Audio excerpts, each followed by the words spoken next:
Okay, so welcome back to Decrypted Tech. This is our continuing coverage of the Asus Z97-A motherboard. As you can see here, we're in the BIOS. We're taking a look at it. Like we saw with the Z97i Plus, you have an easy mode for your initial entry into the BIOS. It's a UEFI BIOS. And of course, it's going to give you pretty much all the information you need. You've got your date and time. You can set that here. You can change your language. You have your easy tuning wizard that's right here. Create storage, RAID, boost up the system performance. It'll do a lot of the items for you. You have your easy system tuning. You can move back and forth between normal, high performance, all of that, XMP. A lot of very quick items here, including boot priority. You can move this around just by dragging and dropping here, or you can click switch all. And you also have your boot menu. A lot of very quick and fast tuning can be done from the easy mode screen. If you want to get to the advanced mode, you can either go down here into the corner, or you just press F7. It's going to take you into the more familiar looking BIOS. Again, Asus has made a lot of changes to their UEFI BIOS over the past years, and they have made it considerably quicker and a lot more functional than what we saw when these first came out. You do have favorites. Up here you have some very quick, kind of hot links.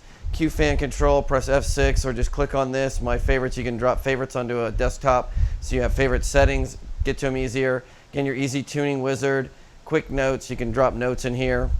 And then if you want to just click across, you have your main screen, which has basic information there. AI tweaker, which is where you'll spend most of your time when you're doing your overclocking. This is our 4.9 gigahertz overclock on our 4770K. Of course, you can drop down through here and see all your different options. Multi-core enhancement, initial B clock frequency, your full B clock frequency you can change here, filter PLL selection, multi-CPU, minimum CPU cache ratio and maximum CPU cache ratio, PLL over voltage. All of that's going to be through here, including your B clock to DRAM frequency ratio, which is kind of nice. You can do 100 to 133, get a little bit of a boost out of your memory. Max CPU graphics, OC tuner, your EPU power saving mode. Again, when you're overclocking, it's disabled.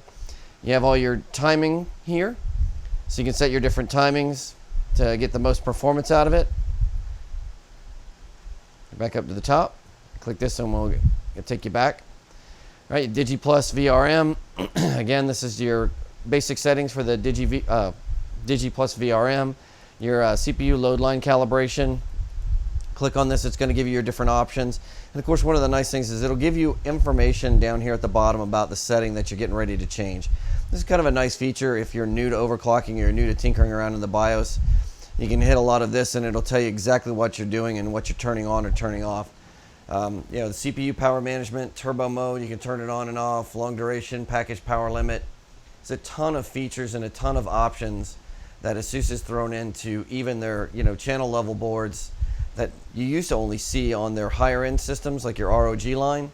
You're now seeing that across the board. Again, CPU core voltage, you have all of this in your AI tweaker, whereas before, a lot of this you had to hunt around and find it in different spots. Now you can find everything that you need all on one page, and where you might need to go into a different, like a lower level setting, you can still get to it from here and then get back. All right, advanced CPU configuration.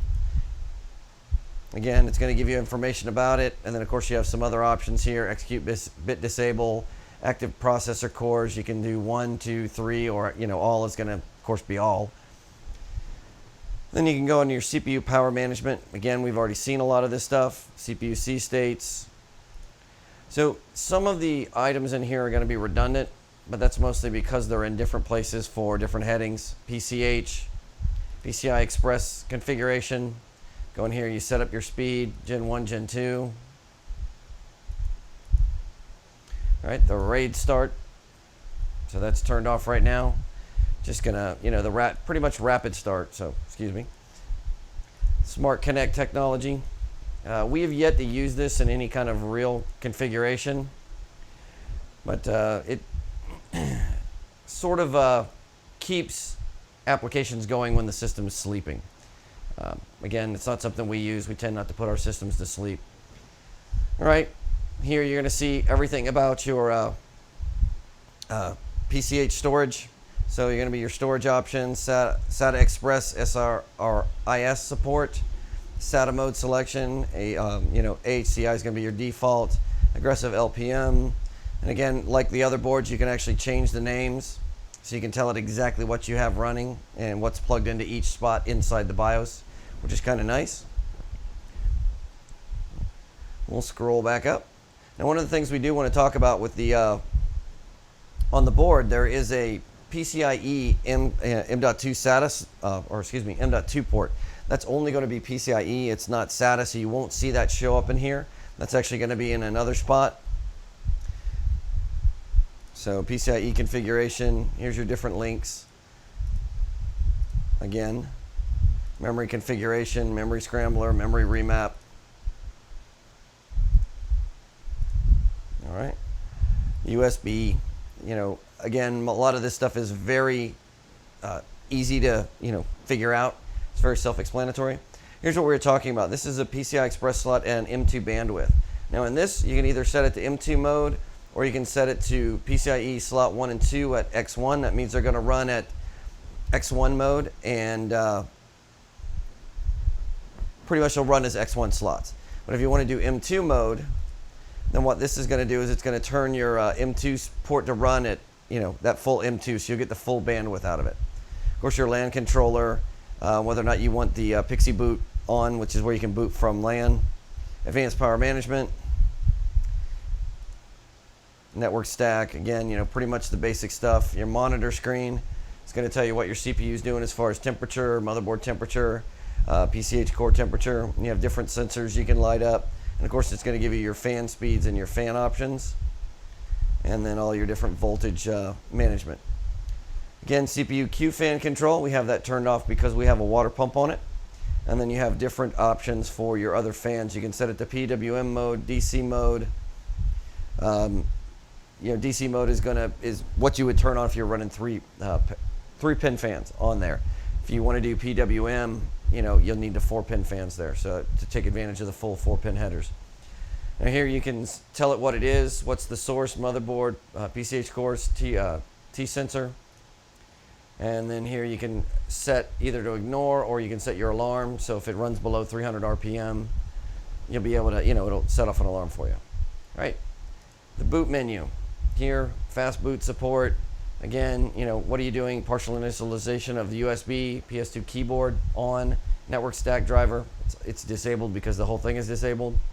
What happens after power loss, when you boot up? So you got your fast boot setup. You can tell it to do something different, normal boot or fast boot. Normal boot would be good in case you wanted to see any errors. Your boot up logo, do you want it on, off, or disabled?